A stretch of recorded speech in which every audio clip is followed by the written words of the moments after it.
Mateus capítulo 4, versículo 1 diz assim: A seguir foi Jesus levado pelo Espírito ao deserto para ser tentado pelo diabo. E depois de jejuar 40 dias e 40 noites, teve fome. Então o tentador, aproximando-se, lhe disse: Se és filho de Deus, manda que essas pedras se transformem em pães.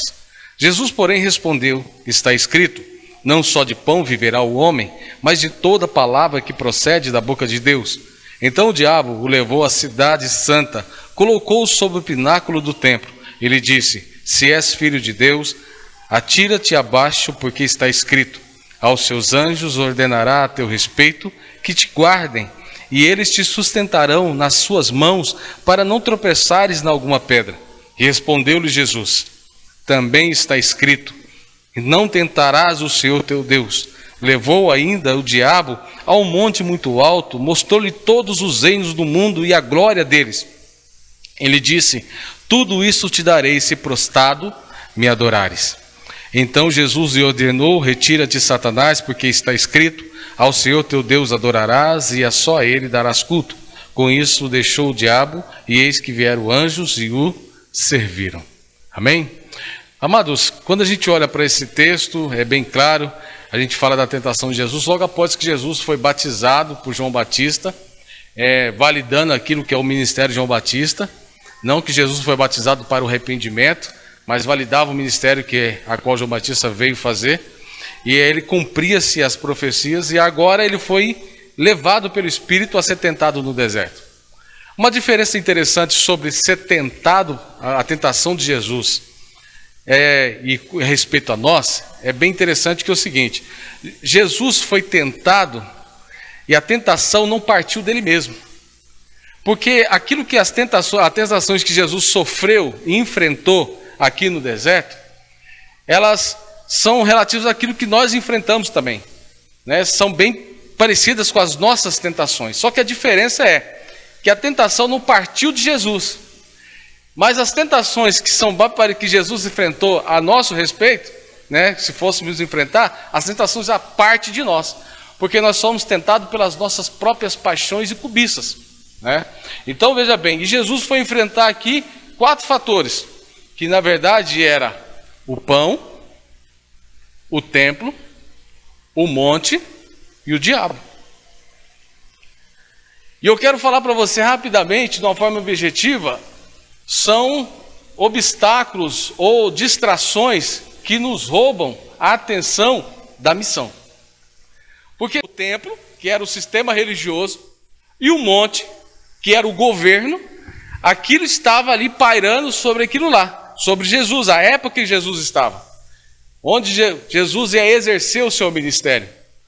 Então, são fatores que podem nos roubar, né, a atenção, pode nos distrair no processo missionário, que é essa questão. Quando a gente enfrenta a relação com o pão, com o templo e com o monte. Quando a gente olha o diabo, depois de Jesus jejuar 40 dias e 40 noites, eu costumo dizer, é uma frase que eu sempre falo para a Roseli: olha, o diabo mora na porta da necessidade.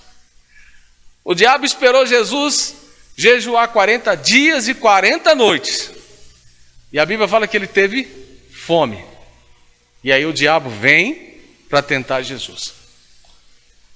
O diabo mora na porta da necessidade. E é aí onde a gente está mais frágil, mais inseguro, com tantas incertezas, dúvidas. Mas ele começa a tentação com Jesus, tentando criar em Jesus uma dúvida. E a Bíblia fala que tudo que provém de dúvida é pecado. E a dúvida era a questão seguinte, era a crise de identidade. Se és filho de Deus. E uma das questões que nós enfrentamos no processo de missões são essas dúvidas que surgem no meio do caminho. São questionamentos que vai surgindo no meio do caminho. E lembrando que o diabo mora na porta da necessidade, ele só está esperando um momento para ferver os nossos corações de questionamento. E a gente começa a se perguntar se nós estamos no lugar certo, fazendo a coisa certa. E às vezes nós queremos até desistir do processo, mas são crises que vai sendo geradas no caminho. E o diabo, ele começa a gerar o quê? Crise de identidade, querendo saber se você é chamado realmente, se você é missionário, se você é filho de Deus, se Deus está com você nesse processo, se Deus está derramando sobre você autoridade, poder, Deus chamou você para fazer essa obra, então faz com que Ele prove para você. E aí o que mais nós vemos por aí são pessoas querendo provas de Deus para ter certeza e convicção do seu chamado. Deus chamou e pronto. Quando eu obedeci para vir para o Pronace, eu trabalhava no hospital, custei arrumar um emprego. E aí quando eu fui trabalhar no hospital, rapaz, eu gostava do trabalho. Era um dia sim, um dia não, trabalhava na farmácia, depois da experiência fui promovido. Aí eu falei, rapaz, agora o negócio ficou bom, aí o Labieno vai e me perturba. E aí depois de um dia de aprofundamento, o Labieno olha para mim e falou assim, vem cá, e aí, você decidiu? Não, pastor, eu vou trabalhar mais um pouco, juntar um dinheiro. Aí ele olhou para mim e falou assim, se você precisa disso... Aí eu fui embora pensando, eu falei para você, o Labiano falou assim, será que ele está achando que eu sou menino, rapaz? Aí no outro dia eu estou no busão, né, cara? Estou no busão, aí eu estava lendo Os Valentes, e ao mesmo tempo eu colocava a pregação que ele pregou, que deu origem ao livro Valentes, na Videira em São Paulo. E eu estou ouvindo no celular aqui a pregação, ele falando e tal, e eu no busão, né? E aquele negócio começou a gerar um borbulho no meu coração ali, e o busão lotado, Jardim América, lá pro setor lá do Hospital das Crianças. Setor Sul. E eu tô lá, né? E tinha umas enfermeiras que vinham do Jardim América, trabalhavam comigo, e a chamavam de Neguinho. E eu tava ali chorando, cara. Eu falava assim, e aí, Neguinho, tá acontecendo com você? E eu chorando dentro do busão. Quando eu cheguei, falei pro meu chefe lá na farmácia, falei assim, ô Rodrigo, cara, eu vou pedir conta, velho. Eu vou embora. Eu vou pro Pronace. Quem que é Pronace? Aí eu expliquei para ele, falei assim, cara, eu vou embora. A pressa aí para mim nem passar pelo tempo dos 30 dias lá de aviso. Me dá um jeito aí que eu quero vazar, sair daqui correndo. E graças a Deus não me arrependo. Amém? Mas é crise que o diabo vai lançando no nosso coração. Isso é distrações do projeto missionário que Deus tem para a gente. Do chamado que Deus tem para a gente. E o diabo agora vai para Jesus e fala, se tu és filho de Deus, tentando gerar em Jesus uma crise de identidade. Mas Jesus é Jesus. Às vezes a gente não tem dimensão de quem é Jesus. Você tem dimensão de quem é Jesus? Ficou tão comum falarmos Jesus, em nome de Jesus, mas às vezes a gente não para ver a dimensão de quem é Jesus. Ontem eu explicando aqui de João, um pouco, mas se você perceber quem é Jesus, Ele é o motivo de todas as coisas, é o Senhor de todas as coisas, é aquele que nos arregimentou, Ele é Senhor. Então, amado, Jesus não tem crise de identidade, Ele é. Mas o diabo, isso mostra, é um reflexo, para que a gente aprenda com Jesus. Para que é uma didática onde a gente aprende com Jesus. Porque Jesus não está suscetível a isso. Ele não estava suscetível a atender ou aceitar as tentações que o diabo oferecia a ele. Mas nós estamos. As tentações que o diabo vai aplicar em nós, elas já estão em nós. Já faz parte do nosso homem corrompido, pecador. Já faz parte dos desejos do nosso coração. E uma das coisas que mais desejamos e as pessoas buscam é reconhecimento diante de Deus e das pessoas que eles são filhos de Deus e são chamados. Que são homens de Deus, mulheres de Deus, cheios do poder de Deus, que foram chamados para toda a obra. Isso que nós cansamos de ouvir e de ver aí na televisão e por aí, e vai. Pessoas querendo provar que tem poder e tem condições. E o que o diabo lança para Jesus? Se és filho de Deus, faça com que essas pedras se transformem em pão.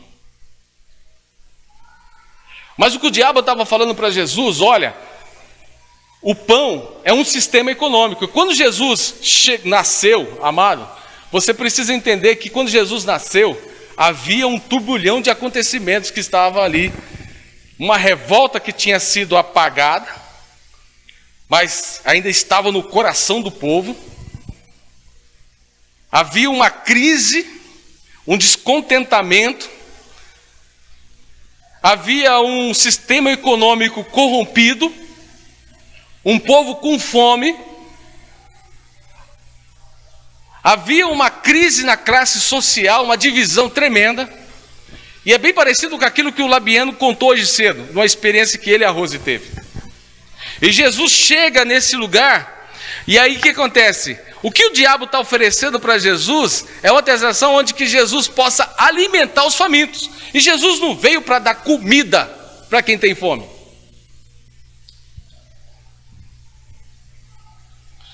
Porque se Jesus fosse alimentar todos os famintos, aquilo que era o ministério de Jesus não seria cumprido para estabelecer o reino de Deus, mas simplesmente seria um assistencialismo. E uma das distrações que o diabo coloca na nossa vida, na nossa caminhada como missionários e como nosso chamado na obra do Senhor, é essa questão, porque a gente tem que tomar muito cuidado com isso.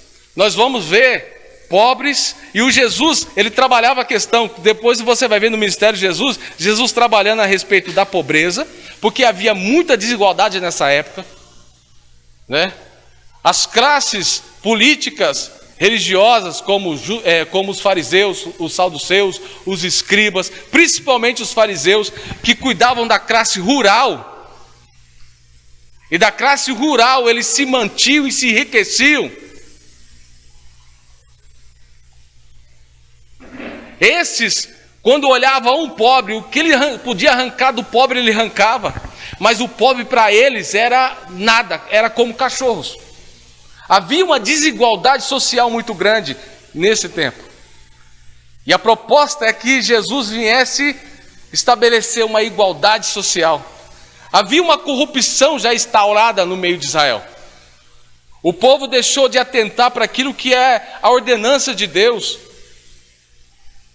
É olhar para o pobre, é para aquele que tivesse o suficiente, não muito para não faltar para quem não tem, mas aquele que não tem pudesse recuperar o que tem no ano do jubileu.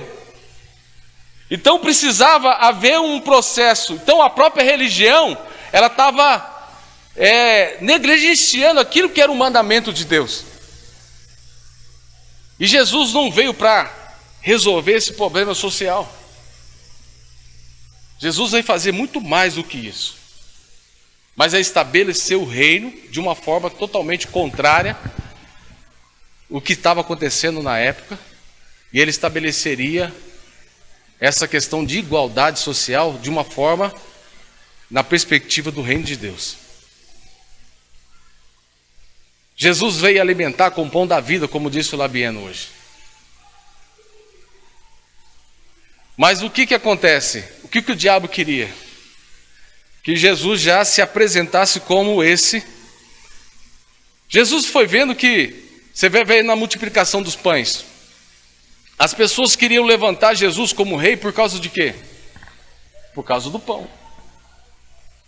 E Jesus não queria sentar naquele trono, porque não foi para isso que ele veio.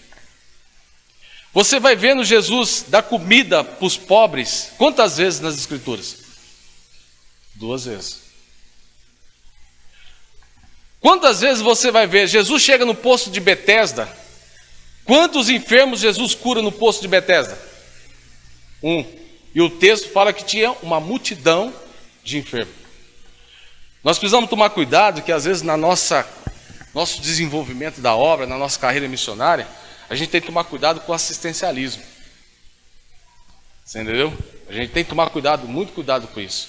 Porque a gente quer sanar a fome, saciar a fome das pessoas, cuidar das pessoas, e a gente vai ficando numa dinâmica. E tem pessoas que ela está naquela situação e ela precisa ficar naquela situação. É necessário ela passar por aquilo. E às vezes nós saciarmos ela, nós não estaremos ajudando ela. Porque aquilo que necessita para o crescimento dela, às vezes é a situação que ela está passando. E às vezes a nossa forma de abordagem não é saciar a fome com o pão do trigo, mas é sermos o pão na vida dela de outra forma. Eu acho legal quando o Pronace trabalha com missão integral, ele trabalha o homem num todo, né? O evangelho todo no homem todo. Né? Então o que acontece? Quando você vai ver na fazenda, então a gente tem muita fome ali em Moçambique. Inclusive, de um tempo para cá, eu tenho recebido muitos WhatsApp de vários moçambicanos, direto, quase todo dia, é um moçambicano pedindo ajuda, pedindo R$20, é um moçambicano falando que está passando fome, ele manda foto de criança, ele tem a igrejinha dele lá e manda as fotos, não sei onde arruma essas fotos. Aí, um dia eu conversando com o Labieno falou assim, cara, fala para eles ir lá para a fazenda trabalhar, tem serviço para eles, se eles quiserem trabalhar. Quando você falar de trabalho, eles nunca mais vão te ligar. Aí eu falei para os dois, quando eu falei de trabalho, os caras vazou. Mas aí começou a multiplicar o tanto de ligações, de WhatsApp que eu estava recebendo. Aí eu liguei para o Davi. Falei, Davi, como é que eu faço com isso? Eu posso mandar aí, pessoas que estão perto da fazenda, eu posso mandar para aí? Ele falou, pode mandar para cá, mas eu vou te explicar o que acontece. Moçambique tem muita gente passando fome. E a gente não vai dar conta de atender todo mundo. E a gente tem que cumprir o nosso papel no processo. E Deus vai nos ensinando no processo. E à medida que a gente vai aprendendo com Deus, nós vamos estabelecendo o reino de Deus numa perspectiva de justiça, de igualdade. Porque a questão do pão em Israel é que havia muita desigualdade. Ricos que eram ricos demais, e Jesus questionava isso, e pobres que eram pobres demais e desprezados. Não que todos os pobres tinham o direito de entrar no reino dos céus, mas Jesus questionava a questão da desigualdade. Mas ele foi trabalhando numa outra perspectiva, a perspectiva do reino.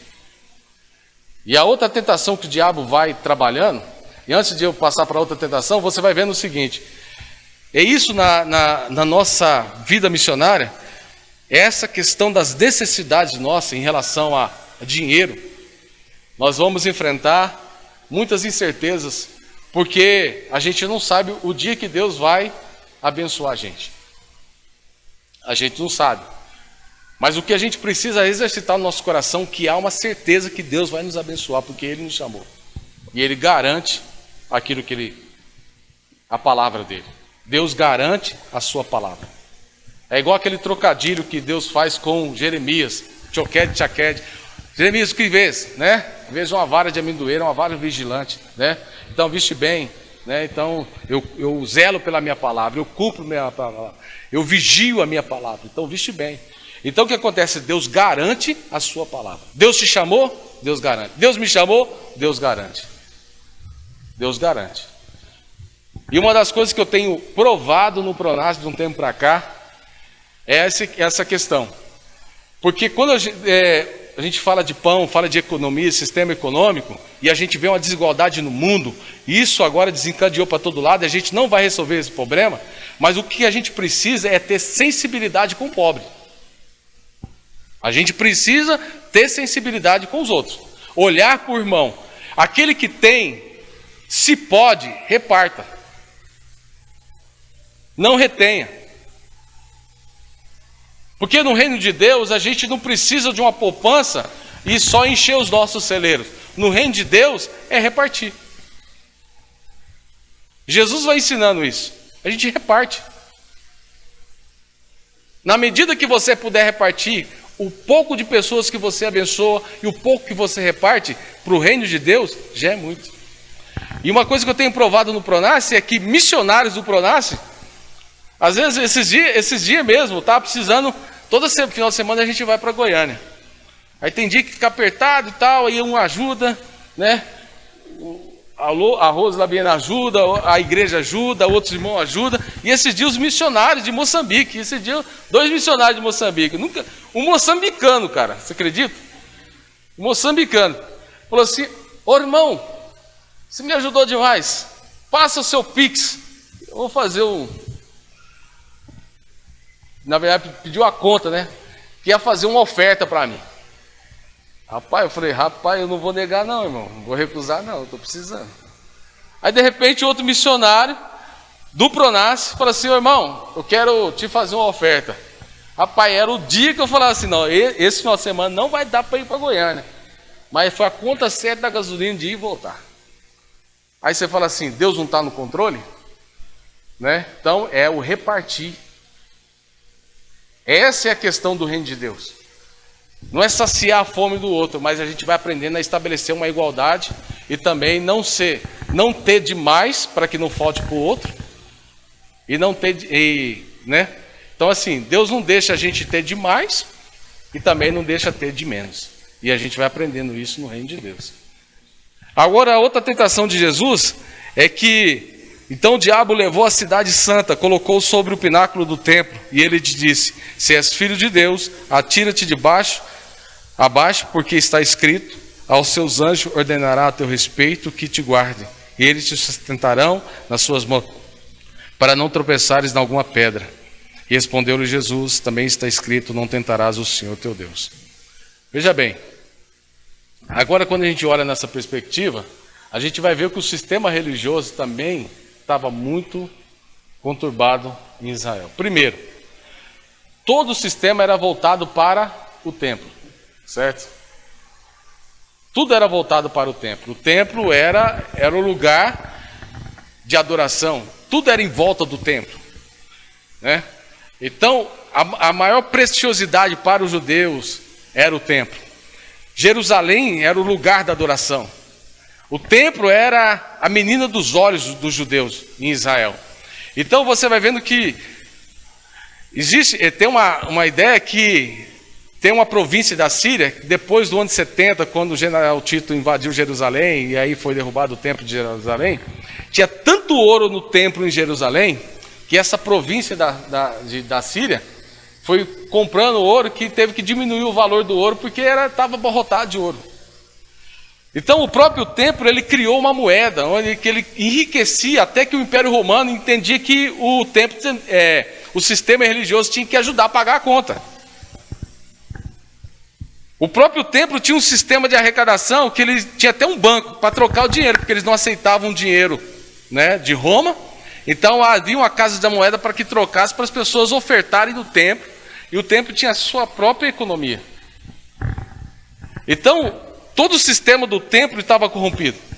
O sistema religioso estava corrompido. Então, toda a devoção era o templo. Era o lugar da habitação de Deus, o santo dos santos. O pátio onde os gentios, era reservado aos gentios da adoração, já não era bem visto. Não era utilizado para o propósito dele. Os gentios não podiam nem visualizar a adoração dos judeus, porque agora virou lugar de comércio. E agora, o que o diabo propõe para Jesus? Que Jesus chegue, vá lá no pináculo do templo, que é um ponto mais alto do templo de Jerusalém, e de lá se jogasse, né, para provar que ele é filho de Deus, e ali caísse de uma maneira majestosa no meio daquele templo, onde o sistema religioso não tinha nem como questionar que o Rei dos Reis, o Filho de Deus, o Messias, chegou no meio deles, e agora tudo aquilo que Jesus colocaria como oposição ao sistema que eles criaram, ou eles não tinham como questionar Jesus. Eles teriam que obedecer Jesus. Não haveria transformação, não haveria verdade, não haveria sinceridade. Haveria uma precipitação daquilo que era a manifestação de Deus no meio de Eles nem sabiam como Jesus apareceria, nem sabiam como Jesus nasceria. Agora Jesus nasce totalmente ao contrário daquilo que eles esperavam, era a expectativa deles. Mas aquilo que é o obstáculo, a distração da missão, era o seguinte: a religiosidade, ela persiste até os dias de hoje. E por conta da religiosidade, muitas das vezes nós queremos desenvolver a nossa missão em cima daquilo que é o que está acontecendo, daquilo que é o modelo que a gente está vendo. E essa perspectiva da religiosidade está tão impregnada na sociedade hoje, que se a gente não tomar cuidado, a gente vai seguir modelos. Se a gente não trabalhar na perspectiva de Jesus, que foi contra todas essas coisas, porque como é que Jesus combateu a religiosidade? Chamando um publicano para comer na casa dele. Como é que Jesus combateu a religiosidade? Jesus sentou no poço com a mulher adulta. Então, você vai vendo uma perspectiva do reino totalmente ao contrário daquilo que é a ideologia religiosa de hoje em dia. E a gente tem que tomar cuidado, porque a gente não pode seguir modelos. O único modelo que a gente tem é Cristo, é as Escrituras. A Escritura é nosso modelo. E uma das tentações que nós recebemos é essa. O diabo vai nos tentar a fazer igual, porque a gente quer ver o quê? Resultado. E o Labiano falou isso hoje de manhã, quando fala de uma pessoa só, alcançada em um lugar. Então o que acontece? A gente quer resultado. E a religião, o sistema religioso vai nos levar para esse conceito da busca pelo resultado. E para a gente encerrar, o diabo levou Jesus até um monte muito alto, mostrou-lhe todos os reinos do mundo e a glória deles, e lhe disse: tudo isso te darei se prostrado me adorares. Amados, por 500 anos antes do nascimento de Jesus, Israel foi jogado de um lado para o outro, né? Por sistemas políticos, governos, foi para a Babilônia, Reino Persa, Síria, né? Egito, pois por fim chegou em Roma. Então, Israel, quando Jesus está naquele ambiente, Israel já estava sufocado com tanto governo opressor, que tirava a oportunidade da identidade dele, de desenvolver a religião, desenvolver a adoração, daquilo que é a cultura judaica, tomando posse de toda a região.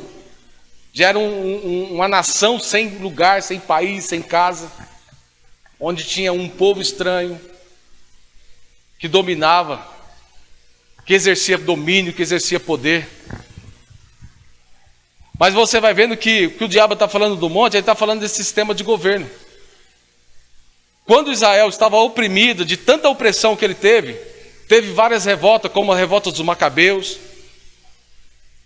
com Judas Macabeus. Depois teve outra revolta, depois quando o general Pompeu foi invadir Jerusalém, teve outra revolta. Mas por fim chega Herodes. E quando Herodes agora assume o governo, ele era uma massa de manobra romana. Que ele estabeleceu uma paz entre os judeus, para que não pudesse ter mais rebelião, mas também ele tinha uma afinidade com Roma, né? Favorecendo aquilo que eram os desejos de Roma, aquilo que eram os interesses de Roma. Então a primeira coisa que Herodes fez foi fazer o seguinte: vamos estabelecer um negócio aqui entre os judeus. Vocês estão numa revolta toda, uma crise política, uma crise de governo, uma crise de domínio. Então é o seguinte: vocês querem recuperar a sua identidade como nação, quer ter o direito de cultuar. Então é o seguinte, vamos trabalhar isso aí. Então o que a nação gostava do templo, era devota ao templo, aquilo resgatava a sua identidade. O que o Herodes fez? Vamos restaurar o templo. E aumentou alguns acres de terra para que o templo pudesse crescer. E ele foi lá, foi restaurar o templo, investiu no templo. Muitas pessoas não acreditavam, mas Herodes começou a investir nisso. Tanto que agora o que ele fez? Separou 1000 sacerdotes e treinou esses 1000 sacerdotes para que eles se formassem como pedreiros. E disse: olha, eu vou formar 1000 sacerdotes para que pés santos entrem no templo, nem um pé profano entre lá dentro. Rapaz, tem alguma coisa parecida hoje em dia? Está meio parecido hoje em dia, né? Rapaz, nenhum profano pode pisar no templo mais. Então Herodes foi lá e alimentou isso no coração do povo. Esse sistema de governo, ele foi oprimindo de uma certa maneira, mas dando uma certa liberdade que não existe. E uma distração na nossa missão é o seguinte: nós somos tendenciados ou atentados pelo diabo a entender que Deus nos chamou para governar. E a gente tem ouvido isso. Você foi chamado para governar, para exercer domínio, para exercer poder. Você foi chamado para conquistar. Você é general. Mas o reino de Deus fala que nós somos chamados para servir. E Jesus foi contra essa tentação e contra todo esse sistema de governo, de domínio, esse sistema político de uma maneira totalmente diferente. Não exercendo governo, poder, brutalidade, revolta. Jesus simplesmente serviu. Foi na contramão de tudo. Então, para a gente fugir dessas distrações, é o seguinte: a gente precisa ter sensibilidade com o outro, ter um coração disposto a repartir, sempre olhar o irmão, sem assistencialismo, mas com igualdade, na perspectiva do reino, trabalhar na perspectiva do reino. Não ser religioso. Não ser religioso. E a religiosidade, amado, tem impedido de muita gente chegar. Então o que acontece? Se a gente for fazer igual, a gente sai do foco. A gente sai do propósito. E a gente é tentado a isso. E o diabo tentou manipular Jesus, mas no final, arreda-te de Satanás, e agora Jesus foi servido pelos anjos. Que sejamos fiel até o final, na mesma perspectiva. Nós não nascemos para governar, nós somos chamados para servir. Amém?